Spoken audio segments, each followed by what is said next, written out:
life coach, Dr. Elyssa Lassiter, is with us. Good to see you, doctor. Thank you.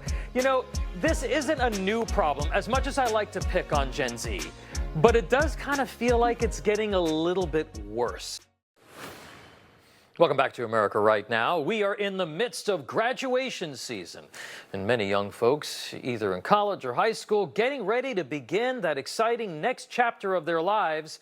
But while studies show these grads certainly have some book smarts, they tend to severely lack in some practical skills that could help them live in the real world. Balancing a budget, doing your laundry, cooking, even learning how to behave in the workplace. More and more even enrolling in Adulting 101 classes at schools like the University of Michigan, University of California, and others in order to learn how to do some of these basic things. So, how do we solve this problem and get our kids ready for real life? Best person to ask is a life coach.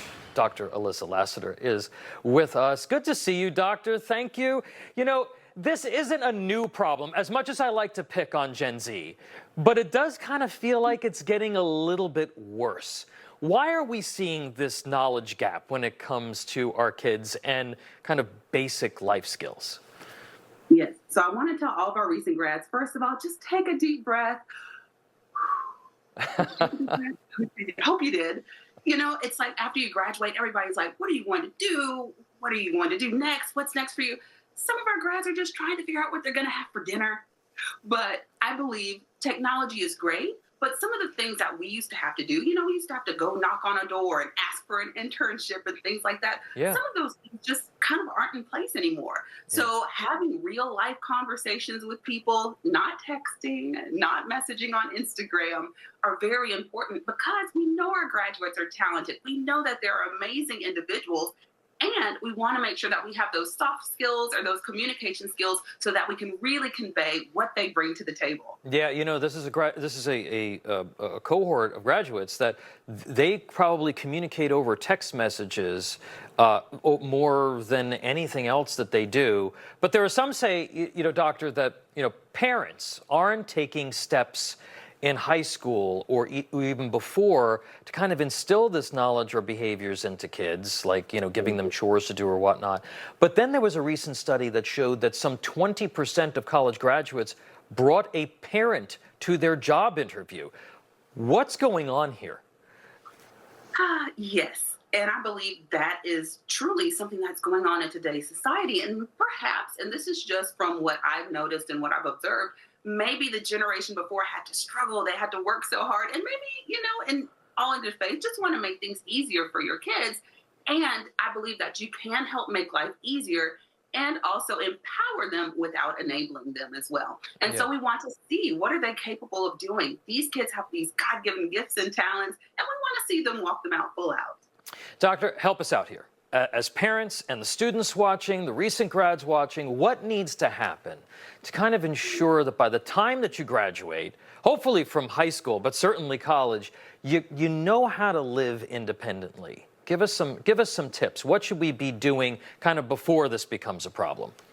Absolutely. First of all, motivation is so important. We have to get in touch with what moves us. We have these extrinsic motivators, the things on the outside, but what really moves you from the inside? And if our parents, grandparents, aunts, uncles, villages help our graduates really get in touch with what moves them and to get in touch with their why, that's number one. Step number two, set some real life attainable goals. There's a study that shows by Dr. Gail Matthews, we are 42% more likely to achieve something just by writing it down. Have you written your goals yet? Yeah. If not, I'm going to give you some hard work out there. It's just a more fun way of saying homework. Write down your goals. And then the third step is move forward. Sometimes we can feel the fear and do it anyway. You know, back in the day, schools used to teach life skills, shop, home ec, to some degree, even financial literacy used to be taught in schools, but we don't see a lot of that anymore. It is kind of making a comeback. What are your thoughts on kind of the school systems also, in addition to the parents teaching your kid how to do laundry and how to balance a checkbook, and the school system's also kind of getting involved in this process of saying, hey, look, you know, it's great that you've got a degree, but you have to be able to cook dinner and manage your finances also.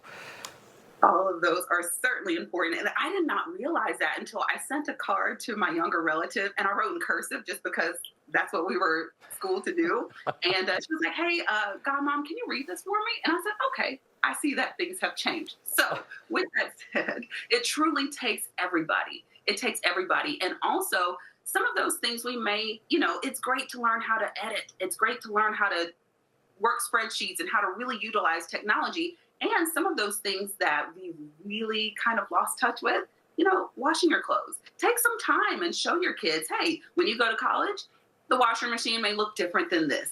Here's what you need to do. Here's how often you do it. And it sounds kind of elementary, but it's so important to make sure that our kids and our young graduates thrive, not just in the classroom, but in everyday life as well. And of course, ramen noodles are great, but, we want to make sure that we can have some yummy, nutritious food as well on the table. Yeah, enough with the ramen noodles. I think once you graduate, I think you should be kind of done with that.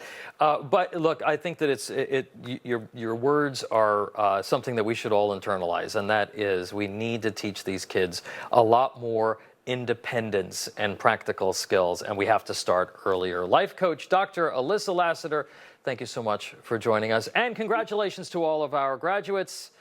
Now go cook your own dinner. Stay with us, folks. The second hour of America Right Now begins right now.